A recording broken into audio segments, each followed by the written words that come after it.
You're about to listen to another episode of the Brawn Body Podcast. I'm your host, Dan Brawn.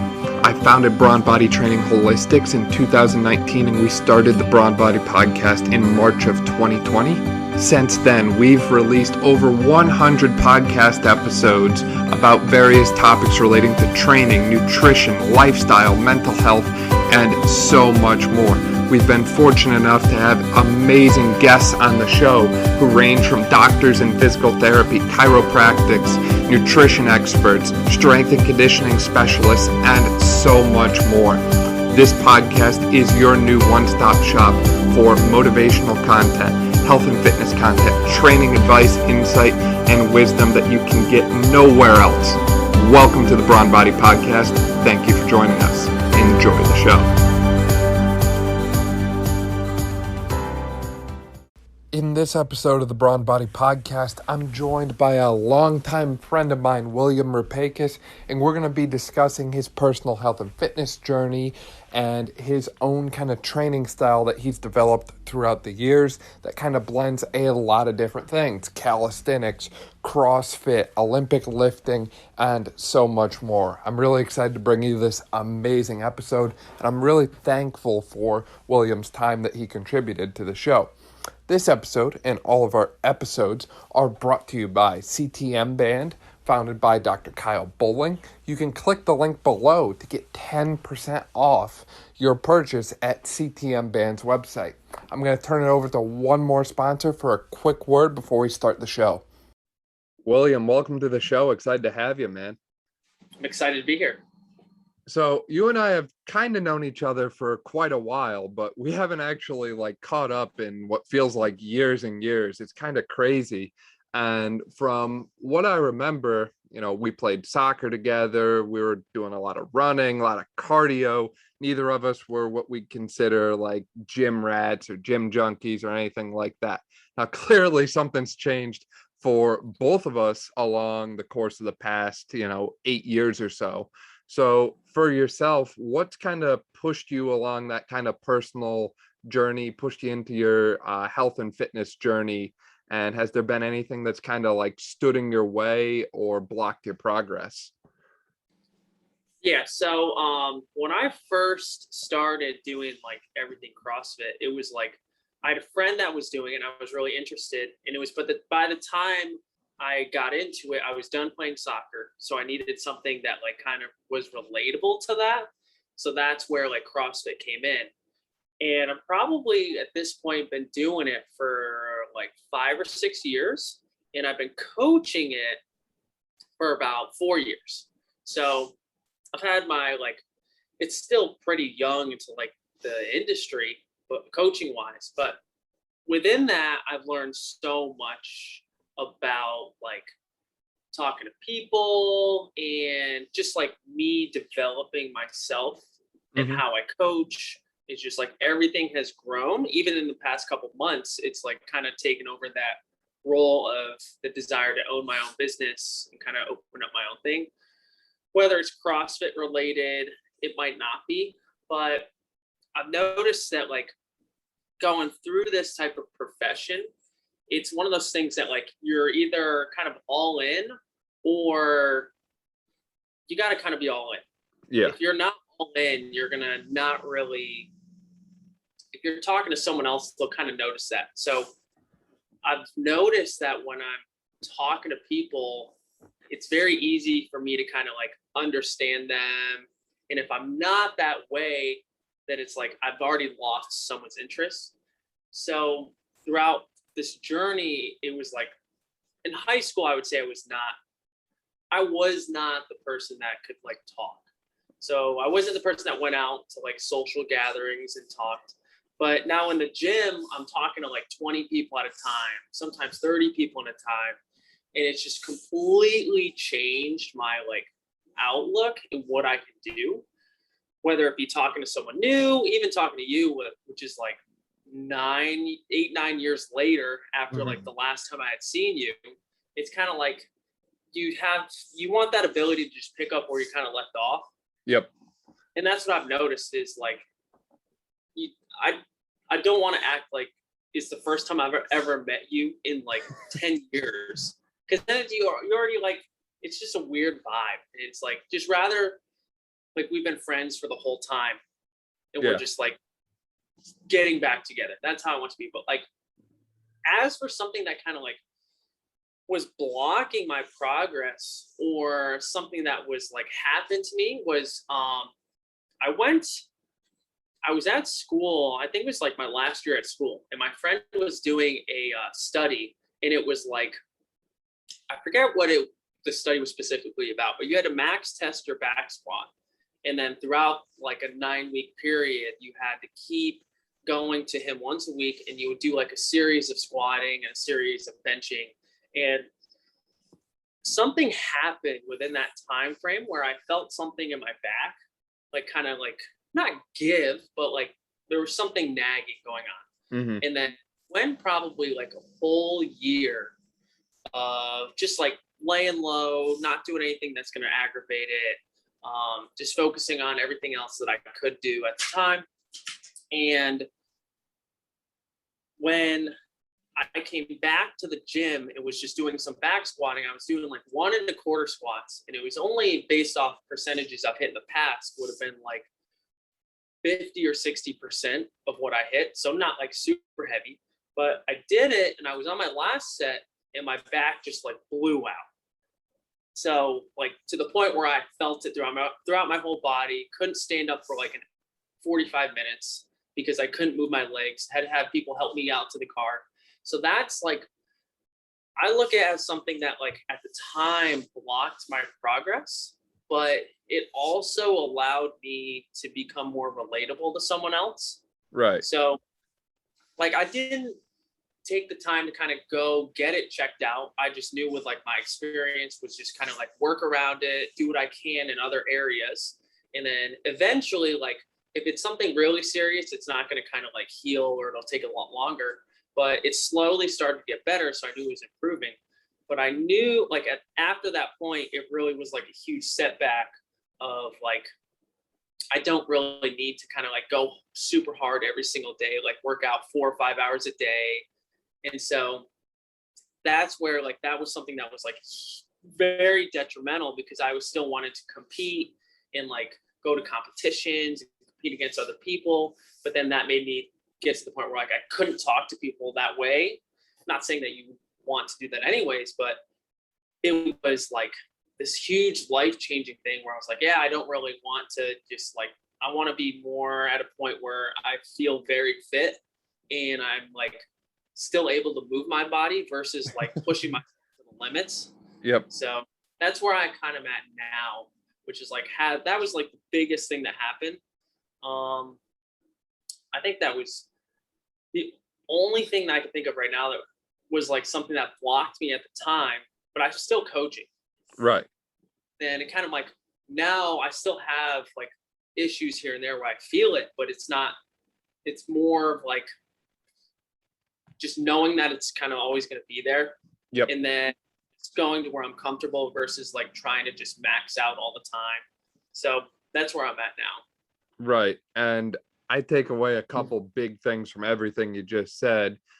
So first and foremost, you said it yourself that you found that your speaking ability had improved as you kind of got into fitness more.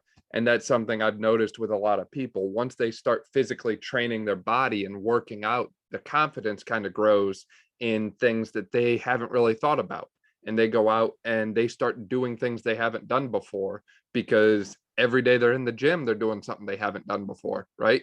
You get stronger and stronger every time you're in there. You do a new exercise, or you progress an exercise with more reps or more weight.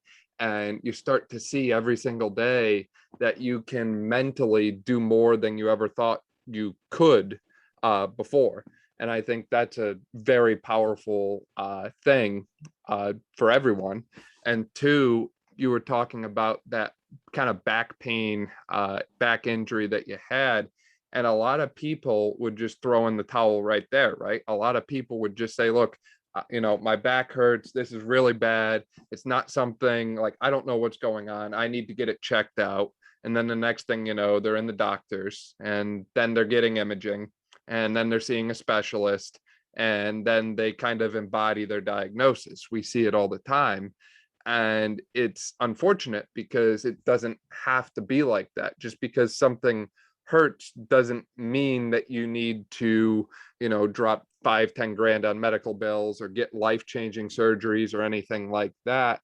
Oh yeah. There's other avenues and other approaches to kind of heal your pain. And in your case, going with kind of the exercise route and just kind of being a little bit more kind of calculated in your training approach. I mean, that's basically bread and butter for what I do in physical therapy. It's a holistic way to reduce your pain, but still be able to function. So I think it's interesting that you share that, because that's something that I'm constantly preaching to people. I've seen 19, 20-year-old people who, they have something similar to what you have. And next thing you know, they're getting a fusion surgery or something insane without ever trying any kind of conservative management.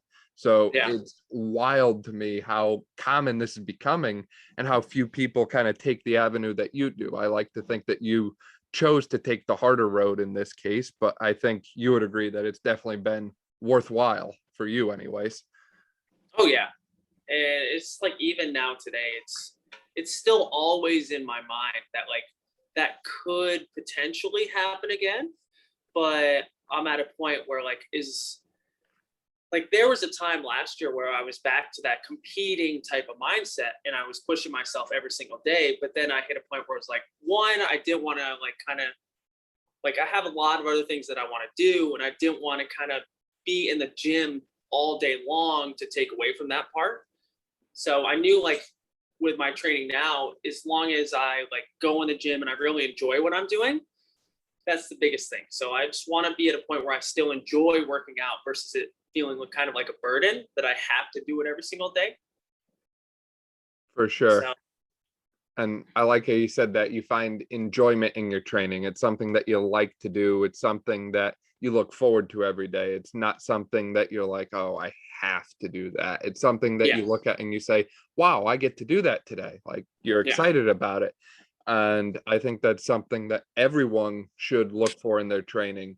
Is I use the metaphor, find what waves your flag, or, find what rattles your cage. I say that a lot sometimes, but find something that you enjoy doing. And for some people it's running, for some people it's CrossFit, for some people it's powerlifting. It doesn't really matter what your cup of tea is, but find something that keeps you going. And in a few minutes, we're going to kind of discuss your own kind of training approaches, I know, because you have a kind of unique style to things. But is there any other kind of lessons that you think people should kind of take away from, your kind of backstory of, hey, I was someone who never really saw myself getting into health and fitness like this, but one thing kind of led to the next, and here I am today? Well, I will say, just from my experience first getting into it, is where I'm at now is completely different from when I first started. And I will say that I wouldn't be at the point where I am now, where I'm able to kind of be comfortable going to any gym and talking to someone. I wouldn't be at that point if I wasn't kind of just thrown in straight away. Because when I first started, it was I wasn't coaching any classes, and I was still very new and didn't really know how to talk to different people.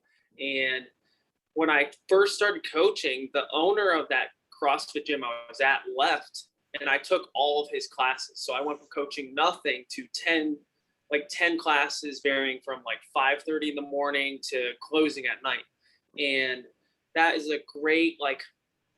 that was a great thing to start off with, because it was one, you learn if this is the type of profession that is going to work for you, because then you can either break it or you can make it. So that type of thing. And two, it's all a learning experience in this. So it's even where I'm at now, where I've been coaching for 4 or 5 years, I'm still learning how to talk to people, still learning different types of training, and not one type of training is the best out of everything. So it's all just a learning process. For sure. I love that you bring that up. There's no cookie cutter approach. There's nothing that works for everyone. So Yes. got to keep innovating and adapting. Now with that, you've been someone who has been very innovative and adaptive with your own training and health and fitness. So what's kind of been your personal kind of approach and style to your workouts? How are you kind of structuring your own workouts? What exercises, that sort of thing? So what I do now is I'll still do CrossFit workouts, but I know just from personal experience what is gonna like, I don't want to say destroy my body, but what's gonna leave me sore for like days on days versus kind of like a workout that I'm gonna feel good afterwards. So there are workouts that I will do, but then there are workouts that like it comes down to like the programming and who's doing the programming, and it really like for me personally is I'm in the type of mindset where it's more like just longevity. Like when I'm 50, 60 years old, am I still going to be able to function as if I'm like the age I am now, which is only 26? So as I get older, am I still going to feel the same? Am I still going to function as the same?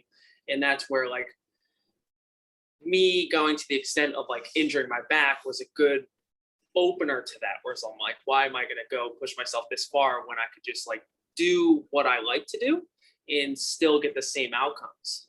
So more of like just trying to get myself to feel better every single day and just like wanting to do stuff that I'm interested in versus what I have to do.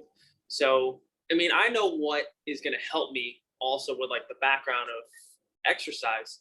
So it's more like I have goals and then I want to reach those goals. I've had other goals in the past that I've changed. So it's all just like changing over time, but I'm at a point where it's more just the longevity of it. Right. So you have goals, you have a direction that you're working towards, you're doing your programming to get there, but your overall overarching goal is you want to keep doing this for a long time and not Yes. just a short period of time. Yes. And also like with that mindset, that's kind of like how I train. I think one of your questions is how do you train people? And that's kind of how I train anyone that I personally train. Yeah, no, that makes sense. And that's something that I think a lot of people are kind of forgetting about lately. I see a lot of athletes who, their whole focus is the present, the right now. How do I get my squat, as strong as I can right now? How do I get the best performance I can have during the season right now? And they aren't thinking about 5, 6, 7 years down the line. A lot of strength coaches I've seen also kind of throw that long-term mindset to the side, right? It's kind of an infamous thing for like high school football coaches. You see them in the weight room and, you'll see people deadlifting with a rounded back and the form goes out the window. It's all about how much weight you can lift right then and there instead of doing it properly, doing it as something that you can learn and carry on for life, cultivating healthy habits. So I think you're kind of hitting on some common problems that we see across the board in health and fitness is people don't have that long-term mindset. And kind of with that, how did you kind of go about cultivating that long-term mindset? Was there anything that you did specifically that kind of made you, other than the injury, that kind of made you realize like, this is something that I need to kind of change my approach on to make sure I am doing it for a long time? And what did that look like? Are you spending more time on mobility type stuff now or corrective exercise or just less time in that 1 rep max higher weight range? Or I would say like getting to that point, a lot of like the audience that I see can be just, it ranges from someone who's 13 years old all the way up to like 60 years old. So like I see so many individuals that are like in their later ages and they like aren't able to move as much. And I have like these ladies that I train that are both, I don't know specifically what age they are, but like you could say like middle ages, but I've seen them grow so much with what I kind of give them. And it's not even, I don't even give anyone CrossFit workouts when I train them. It's more just functional style movements. So like my whole thinking is, can I give you some type of movement that you're able to use outside the gym. Now, the like the philosophy of CrossFit is very similar, but it varies depending on what gym you're at.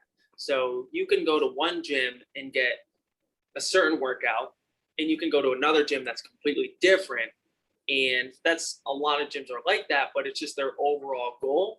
Every movement I program, like I wouldn't program a movement unless if I couldn't tell them what it's used for. Mm-hmm. So every movement I program, and that's one thing I learned in school, is like know a why of everything that you do. So like you shouldn't just put stuff together because that's what you should do. You should know the reason why you're putting something here, or like the reason outside the gym that it'll be useful. And that's where I'm at. It's like everything that I put in, whether it be like a sled push or some other type of functional style movement, I can always explain to them why they're doing that. And I think that's what helps with that. I don't think of it as a way of like me growing my knowledge. I want everyone else to kind of like gain upon that. So I always kind of explain it anyways, so that way they know why they're doing a certain movement versus like, oh, we're just going to do chest today because I want you to get a bigger chest. Yeah. It's like, we're going to do this movement because I want X, Y, and Z. Yep. And that helps them invest in the program more, yes. I'm sure, because they understand what they're doing and why they're doing it. And that's another thing that, as you know, is just such a common problem. You go to the gym, and I guarantee you, if you're there on a Monday, you'll see people hitting chest. And if you're there on a Friday, you'll see a bunch of guys hitting arms. And if you ask them why they're doing what they're doing, it's just, well, I want a bigger chest or I want bigger arms. It's mostly aesthetic focused, and there's a huge misunderstanding about function. And I personally have done something similar to you. I shifted my training approach a few years back to very functional based, and kind of threw out the what we call aesthetic specific or bodybuilder specific kind of split training approach. Not that there's anything wrong with that for some people, but I just wanted something different. And I noticed better strength and performance gains when I switched to a functional approach similar to you than with the kind of bodybuilder style that I'm talking about. So I don't really do things like leg extensions anymore. I don't do a whole lot of leg curls. I do a lot of lunges, step ups, front squat, deadlift, like those functional type movements like you talked about. And I think that's just in general a huge misconception for people, is there's this thought or belief that we have to use isolation exercises and we have to do these bodybuilder style splits because that's what, so and so did, or that's what it said in the magazine. And it's crazy to think like that, one. And two, it's amazing the results people see when they start shifting to that functional approach like you're talking about. Yeah. And even like, I think a big thing that actually or contributed to that was that I did start out in a CrossFit gym versus like a conventional style with all the machines, because in the gym I work at now, and when I started, it didn't have any machines, and it was all just like dumbbells and barbells. So now I'm at a point where I'm like, have to be very creative with what I kind of give someone, because I always include it could be some bodybuilding aspects, but a lot of what the majority of the programming is more the functional part of it. So I most of the time, like in trying to figure out how I can mimic a certain movement when I only have bands or a dumbbell, and I'm like, it almost has helped me become a lot better of a like coach and personal trainer, because like other people don't, and this is a good takeaway, is like other people, they don't need to know why you do a certain movement. Like the only person that needs to know is you, yourself, and the person you're training. Those are the only people that need to know why you're doing a certain movement. But it's always good to understand why someone's doing a certain movement. Like asking, like if I saw you training someone, I would be like, oh, well, why are you doing that? Like it's always good to understand those other types of training practices. For sure, because there's so many training approaches out there, and yes. It's impossible to learn every single one, but you can, if nothing else, familiarize yourself with some of the different more popular styles or popular approaches, because it helps to have multiple tools in the toolbox, because one approach will not work for everyone. Unfortunately, it'd be convenient if it did, if we could just throw 5-3-1 at everyone and everyone will walk around strong and jacked, that would be nice, but it's a lot more complicated than that. And that's why, I always encourage people when they're starting out with health and fitness, especially, like, kind of pay a little extra and get yourself a good trainer who is going to actually teach you the fundamental principles of exercise, so that you then learn and understand, hey, this approach actually worked for me. This is something that I can continue to do for the rest of my life. And now I know how to do it. So kind of a little long-term carryover there. Yes.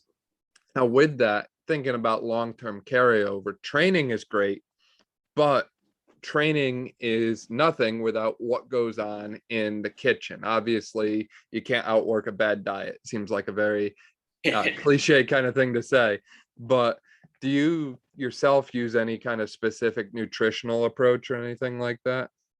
So, for me personally, I kind of just like, I eat very clean, but it's not like I'm going out of my way just to eat really clean. It's just what happened to happen.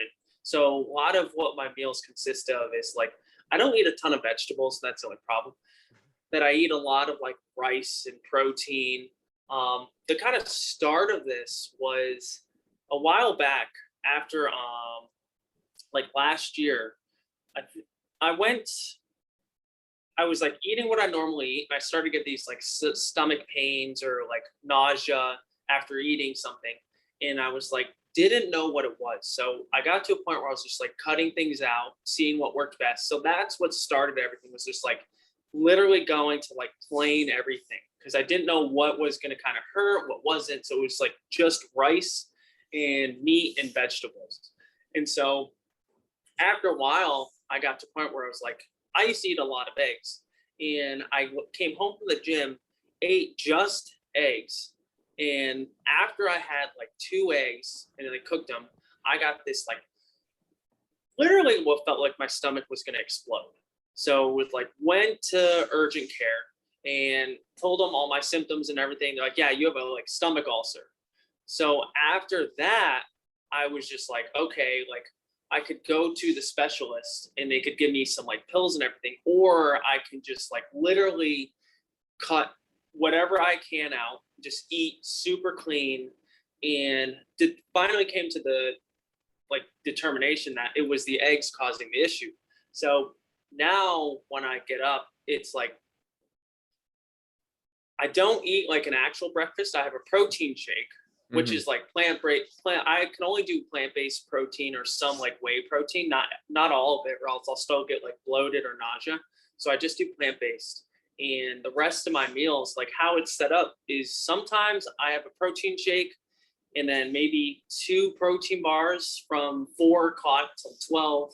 And then I'll try and have from 12 to like 8, 3 or 4 meals in that time frame.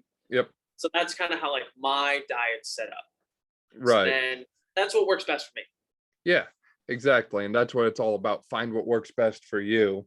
Yes. And in your case, you found that you had more of a sensitive GI tract and some digestive issues. And that tends to be a common theme. That's one of the most underreported health problems we see in America. It's estimated that between 1 in 4 and 1 in 2, so somewhere in that 25 to 50% of our population range, has some kind of GI problem that they're living with. So it's very important to kind of tease out what foods cause it and what foods don't, because food is fuel. Food is kind of medicinal in a way. So in your case, the fact that you were able to recognize, hey, I don't do well when I eat eggs, I should probably stop eating them. That's, miles ahead of what other people are thinking. And I've seen a lot of people succeed with an approach similar to yours. It's, I don't do well when I eat a big breakfast. I don't do well when I slam a bunch of food all at once. I need to take smaller meals throughout the day and kind of build in some little snacks. And I know that I need quality, not quantity. So in your case, like you said, with the plant-based protein, some people do really well with animal-based protein sources, and some people prefer the plant-based protein sources. But regardless of what you're getting, I'm sure you're not just going to Walmart and buying the cheapest one off the shelf. You're probably like, researching it a little bit, and, you're not getting like the, super cheap protein bars that are pretty much just artificial and like basically candy with a little bit of protein.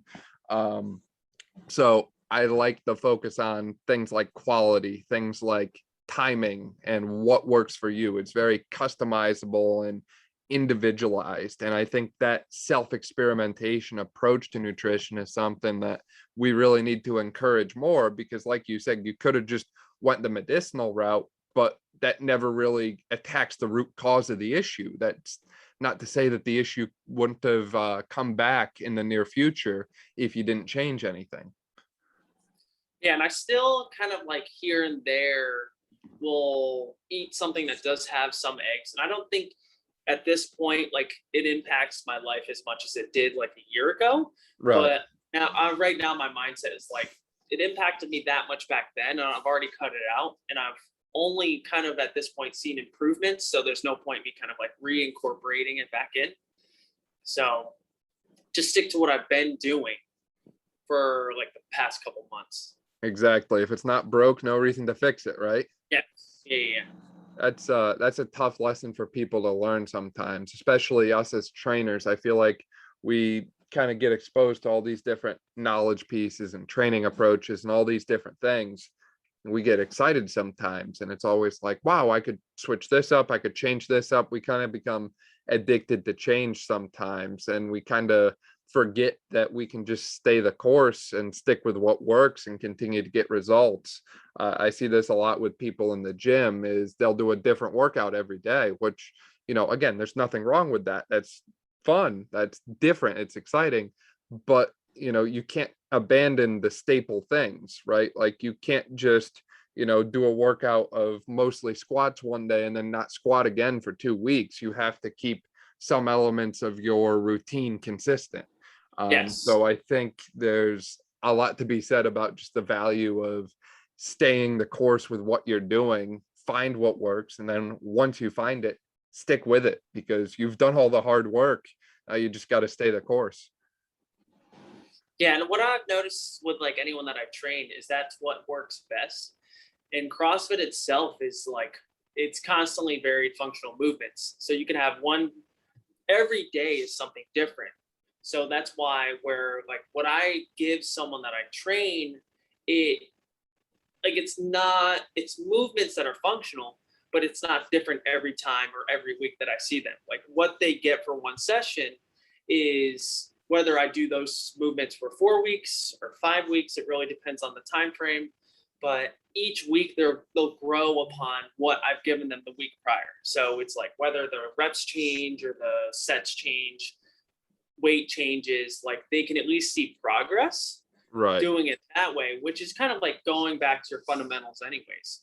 So like incorporating a lot of variety, but you're still seeing progress in all those exercises. For sure. That's the big thing, right? Progress.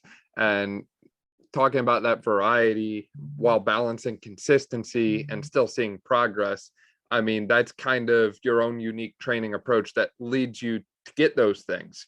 You're consistent, but you have enough variety, and you continue to see progress in your training. And that's something that you've passed along to your clients.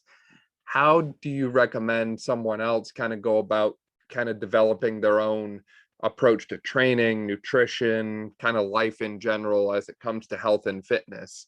Is there anything that you recommend people do or not do? Or I'm actually glad you kind of asked this question, because this is what I actually talk to a lot of people about. Is you gotta be open to all types of training. So there are some types of training that I look at that I'm already like, oh, I would never do that. Mm-hmm. But you gotta, like, as a trainer, if you want to be in this type of field, you can't think that your training is the best. Right. So you got to be open to all different types, whether it be Olympic lifting, powerlifting, bodybuilding, functional movements. You can't not just be like, oh, I'm going to disregard all of that, because they're all helpful in some way. But to find like your own unique style of training is like, that will help with it, because like just being open to all different types and experiencing all different types is now you have so much more knowledge in those areas. So if I only did bodybuilding my whole life, that's the only thing I know is how to get my muscles to be huge. But if I did bodybuilding, if I did Olympic lifting, CrossFit, functional style training, if I do all of those week after week, just doesn't matter if you do like only one of those a day, or if you do it a wide variety each week, then you'll have that extra knowledge in those areas to kind of give to other people. So developing your own, it took me like, at this point, I think it's really when you become accepting of other things where you kind of like really start to develop your own style, because then you know what works for you. Because I've done the whole bodybuilding with my friend, but my body structure is like playing soccer my whole life. My body, I feel like, is at a point where it just doesn't get bigger, it just starts to tone more, but it gets stronger. Mm-hmm. So I know bodybuilding doesn't specifically work for me in a lot of areas, so that's why I do other things.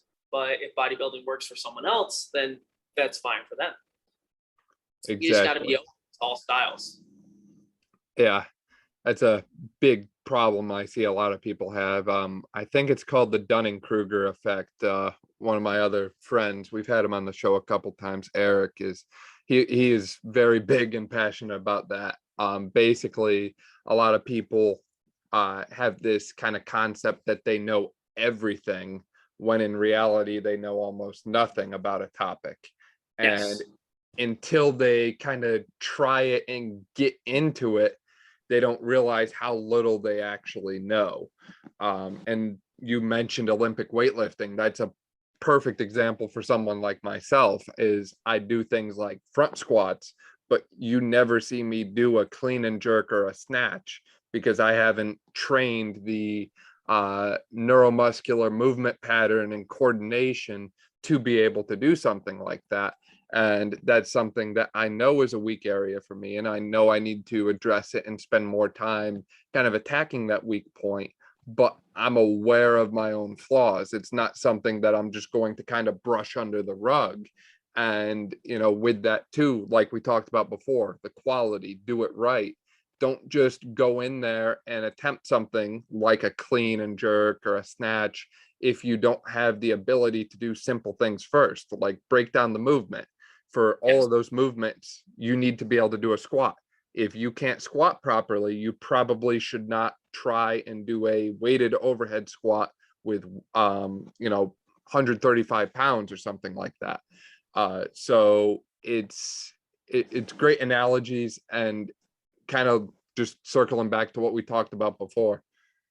Well, going off what you just said is like, if you don't know a movement, is like, some trainers are out there like this, that like, if you don't know the movement, or you've never kind of like done the movement, you know the proper technique, there's no reason for you to kind of give it to someone else. Right. Which, like, there's so many movements out there you can get the same stimulus from, and you don't have to do something to kind of like look cool or try and be better than other people.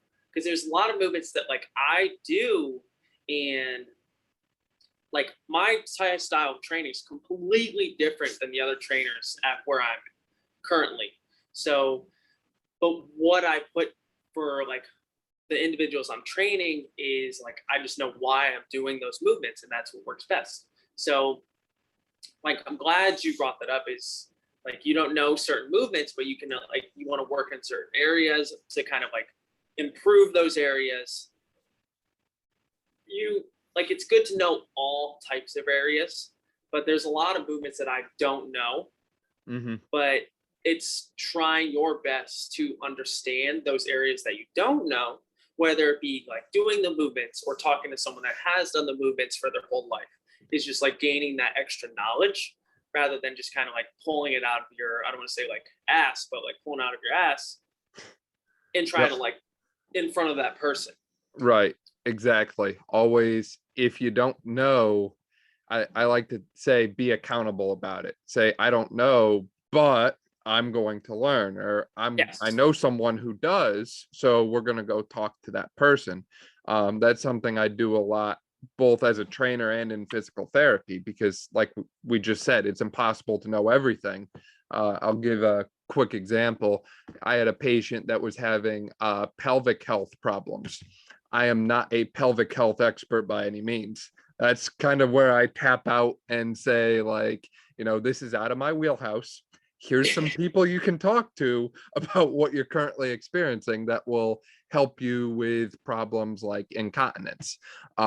So it's important to know when you're in over your head, and maybe it's something complex like that, or maybe it's something simple like, you see someone doing a squat and something's wrong, but you can't quite trace the source of the problem.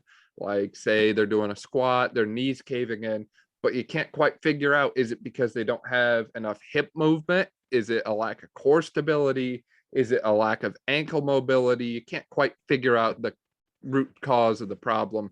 That's a great example of when you should tap out and kind of find someone who specializes in something like that, who can kind of fill you into the gaps and maybe even teach you what they know along the way. So then you become more kind of enabled to do what they do moving forward. Yes. Yeah. Always, like, they always tell you, like, be kind of willing to learn, and you want to be always learning, whether it be like doing research or just talking to people. Always kind of like learn. There's so many different opportunities to learn at this point, like in our lives. Mm-hmm. You have like social media, and then some social media, but not all social media. But you have social media, you have like podcasts, and I've heard this in other podcasts where it's just such a wide area to just take in information, and it's so easy to incorporate what you learn in those, like stuff in this that I'm learning. It's like, it's easy for me to incorporate this in the stuff I take every single day. Right. Like you said, there's never been an easier time to learn. There's so many free resources and so many things available that weren't there, when we were playing soccer 10 years ago. And, looking back, man, I wish they were, because it'd be nice to have access to, like, books by some of the greats like Messi, Ronaldo, stuff like that back then. But we live and learn. So with that, William, thank you so much for your time and for coming on the podcast. Great talk and great insight, and great catching up with you. No, thanks for having me. Thanks for listening to this episode of the Brawn Body Podcast. To keep up to date with everything we're doing, make sure you subscribe to the podcast and give us a follow on social media. You can find us at Brawn Body, BRAWNBODY. While you're there, make sure you follow William on Instagram and social media as well. You can find him at William_Rupakus. Thanks for listening, and we'll see you next week.